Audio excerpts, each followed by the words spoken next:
Good morning সকলকে। সকাল সকাল চলে এসেছি রেডি হয়ে দুজনেই। আজকে বসন্ত উৎসবের দিন, তাই ভাবলাম যে একটু ঘুরতে বেরোয় কোথাও। আর একটা কাজও ছিল, যে কারণে রাস্তাঘাটে সবার সঙ্গে যাওয়ার পথে সবার সঙ্গে দেখা হয়েছে আর রং লাগাতে লেগে হয়ে পড়েছি। আর এই যে দেখো, বরকে আবদার করেছিলাম পলাশ ফুল লাগবে, কিন্তু দেয়নি, তাই ওনাকে নিয়ে চলে এসেছি কুড়োনোর জন্য। আর এটা হলো ফুলের প্রায়শ্চিত্ত। বউয়ের আবদার না মিটালে পাপ লাগবে, ওই জন্য বউয়ের আবদার মিটাতে আসে। এই এমনটাই জোর করে আদায় করে নিতে। হ্যাঁ, ওখান থেকে সব সুন্দর সুন্দরগুলো বেছে নাও, খাটনি করে আর গাছে উঠতে হবে না। সত্যি কথা বলতে এখানে প্রচুর অনেকগুলো গাছ ছিল, যেই কারণেই এখানে প্রচুর ফুল পড়েছিল। সকাল সকাল গেছি তো প্রায় 8টার নাগাদ, তো এত সকাল সকাল এত তাজা তাজা তাজা ফুল দেখে লোভ সামলাতে পারিনি, তাই যত ফুল পেরেছি কুড়িয়ে নিয়েছি। কুড়িয়ে আমি আমাদের গন্তব্যস্থলে চলে গেছি। আজকে খুবই একটা কিউট একটা ভিডিও আপনাদেরকে দেখাচ্ছি। নেক্সট ডে আছে একটা লিটল ক্লায়েন্ট আমার, যাকে সাজানো হবে। সে তার এত সুন্দর লাগছিলো তাকে। এই যে আমার ক্লায়েন্ট এখানে রেডি হয়ে আছে, এদিকে ক্লায়েন্টের মাও রেডি, আর এদিকে বরমশাই তো ফুল নিয়ে পড়ে গেছে। আবদার মেটাতে তো হবেই, তাই ফুল নিয়ে পড়ে গেছে। আমিও আমার কাজ শুরু করে দিয়েছি। এদিকে আমার ছোট্ট মিষ্টি ক্লায়েন্টের কাজ শুরু হয়ে গেছে। ওর নাচ ছিল বসন্ত উৎসবের দিন, তাই ভাবলাম যে ওকে একটু সাজানো যাক। খুব সুন্দর, খুবই মিষ্টি মেয়ে, কোনো কথা বলে না, দুষ্টুমি করে না, একদম চুপচাপ সাজুগুজু করছিল। এত সাজুনি বুড়ি, পুরো পাক্কা বুড়ি। আর এদিকে বর তো বউয়ের আবদার মেটাতে মেটাতে একদম পুরো হাঁপিয়ে গেছে, ফুলের মালা করতেই হবে।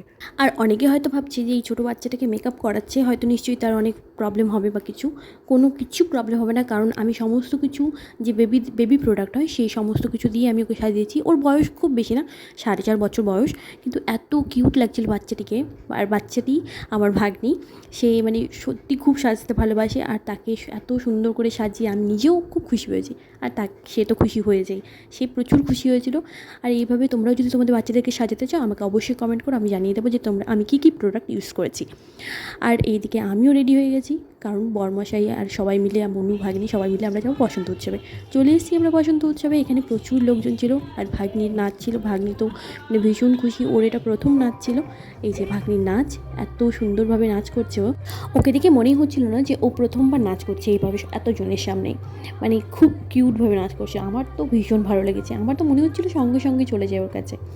তো ভাগ্নির নাচ, তারপরে আমার বোনের নাচ, দুজনেরই নাচ হয়ে যাওয়ার পরে আমরা সব কিছু, আরও কিছু বাচ্চাদের নাচ দেখার পর সেখান থেকে একটু সবার সঙ্গে রং খেলে, তারপর ভাগ্নি আমাকে আবির দিয়েছে, আমি বোনদেরকে সবাইকে আবির দিই। তারপর প্রায় অনেকটা বেলা হয়ে গেছিলো, তাই ভাবলাম যে একটা ননদের বাড়ি যাওয়া যাক। সেখানে গেলাম আমরা। তো সেখানে একজন বিএসএফ দাদার সঙ্গে দেখা, তো তিনিও খুব মজা করে আমাদের সঙ্গে একটু রং খেলেছিলেন। তারপর এইখানে সেই ননদের মেয়েকে একটু কোলে টোলে নিয়ে সবার সাথে একটু কথা বলে তারপর আমরা চলে গেলাম একটু খাওয়া দাওয়া করতে, কারণ সারাদিনের এই ধকলটা তো একটু খাওয়া দাওয়া তো করতেই হবে না। এত নাচানাচি, এত হইহুল্লোড়, এত আনন্দ করার পর আমরা দুজনে চলে গেলাম খাওয়া দাওয়া করতে, যেটা আমাদের ফেভারিট রেস্টুরেন্ট, যেখানে আমরা প্রায় সবসময়ই যাই। সেখানে গিয়ে আমাদের ফেভারিট খাবার, পছন্দের খাবার সেখানে খেলাম। খাওয়া দাওয়া করার পর চলে আসলাম আমি বাবার বাড়িতে। বাবার বাড়িতে এসে দাদু, দিদা, পুনু সবাইকে রং দিয়ে, ও নিজের শালিকে রং দিচ্ছে প্রথমবার। সবার সঙ্গে আবির খেলে তারপর এদিকে শ্বশুর জামাইয়ের আবির খেলা চলছে। আমিও লুকিয়ে লুকিয়ে চুপচাপ ভিডিও করছিলাম, খুব মজা করেছে। তারপরে আমরা চলে গেলাম আমার বেস্ট ফ্রেন্ডের বাড়িতে। তার সঙ্গে রং না খেলে আমার হোলিটা সম্পূর্ণই হবে না, সেই জন্য তার সঙ্গে দেখা করতে চলে গেছি।